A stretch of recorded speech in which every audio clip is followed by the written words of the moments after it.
next keynote will be from Liz Hyman. Liz is the president and CEO of the XR Association, the trade association promoting the dynamic growth of the XR industry, which includes virtual reality, augmented reality, mixed reality, and immersive technology is yet to be invented, which is we know is coming, and it'll be sooner than you think. XRA is dedicated to the responsible development and thoughtful advancement of XR technologies across the globe.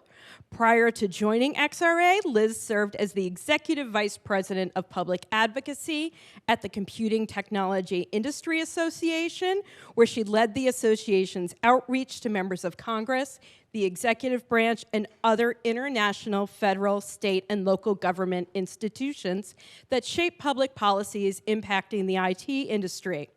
She brings more than 2 decades of experience in the worlds of government, policy, and technology, and we are happy to welcome her to the stage now. Please welcome Liz.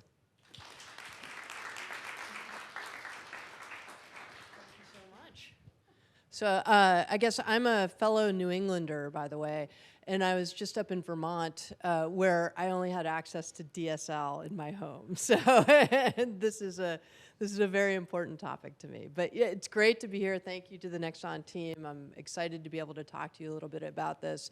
I'm curious, by the way, do people know the difference between VR, AR, and MR?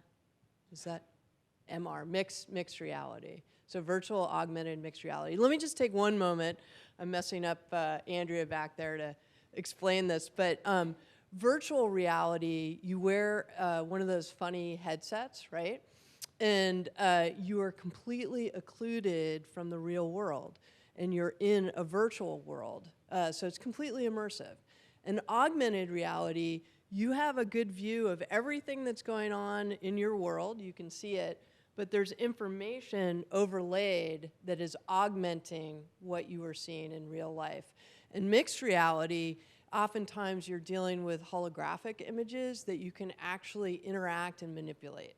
So I wanted to just take a moment and sort of explain some of that because I think it's relevant. And as was just said, we're a nonprofit industry trade association. We're very, very engaged and dedicated to this idea of responsible development and thoughtful advancement of the technology. And as you said, XR is an umbrella term that covers that AR, VR, MR, and other technologies yet to be invented. So what we do at XRA is we try to unite experts and researchers, developers, policy individuals that are in policy, and other key stakeholders on very important topics that will impact the future of the XR industry through our 3 pillars of community, leadership, and advocacy.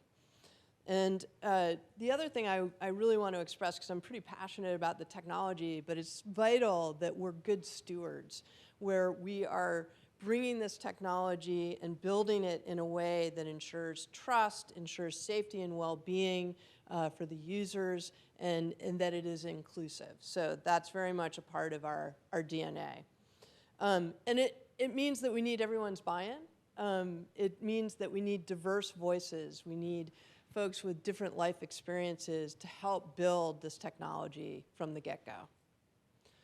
So what if I told you that XR technology has the ability to transform what we're seeing in the healthcare space? And maybe to help me, I'd like to show a little quick video of this.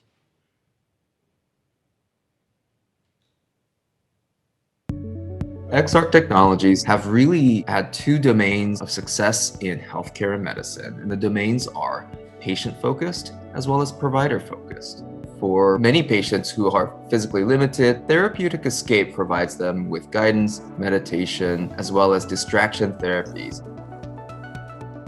Therapeutic desensitization means that patients who have specific phobias, compulsions, can experience a carefully curated reality in XR to work through their specific anxieties in a safe but manageable setting.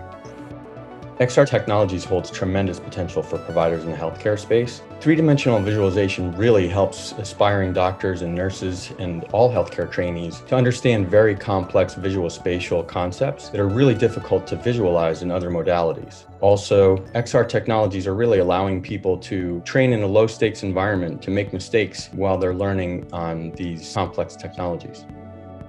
We have an incredible opportunity and even an obligation to use this technology to advance training and assessment in our field, and also eventually to get to the point where clinical care is influenced by the way that we use XR technologies as our patients. So hopefully what you take away from that quick visual is that the XR use in healthcare is on the rise. And it's on the rise from the operating room to medical classrooms, from pain management to mental health. And one avenue where we're seeing particularly strong uptake of the technology is in the area of education. And in general, research is showing that VR in particular and other aspects of XR are, no matter what domain, whether it's healthcare or general education, is more effective in many instances than some of the traditional ways in which we think about education. In fact, I recently came across a World Bank meta-analysis in 2021, so looking at a variety of research studies that are out there, and it found that students who are exposed to VR instruction reported 30% higher scores in socioeconomic skills assessment, and were up to 30% more efficient in using inputs, time, and/or avoiding performance errors than students exposed to traditional training. I'm jealous of Ron, because he has all these statistics in his head and I have to read it, so I apologize. But this translates well for medical students, to be sure. And this is perhaps a bit of a slightly strange segue, but I wanted to share with you something that we're releasing today, and it is the Into the Digital World. It's an easy to understand guide, an infographic that explains how this technology works to the average person who may not be familiar with virtual or augmented or mixed reality. And it's a general primer. It's called Into the Digital World, and it follows the day in a life of Kayla, who happens to be, and this is my strained analogy, a medical student. And so you can see that she is deeply engaged in one of the vignettes with mixed reality. So she's actually interacting with human anatomy in 3 dimensions, which makes for a very powerful way to learn. And this type of application is happening right now in medical classrooms all over the country. And why is that? It's because XR allows medical students, as it was pointed out in the video, to repeatedly go through a procedure to get that muscle memory, right, as they're learning these very sophisticated techniques. And they can do it in a way that they're not harming the patient, right? They're trying these things out in a safe environment. So students at UC San Francisco, for example, are using XR to practice dynamically removing layers of tissue and organ systems, again, at no risk to the patient. And these virtual environments simulate the movements and reactions of living patients, as you saw, like doing that CPR exercise. Ultimately, that mitigates error and promotes superior healthcare outcomes when, in fact, the time comes to deliver this in real life. So another example to share with you is the Children's Hospital Colorado, which is using XR in pediatric care and really changing it for the better. And think about that example of pain distraction, pain management and mitigation and physical therapy, and that reduces the need for anesthesia and other drug interventions.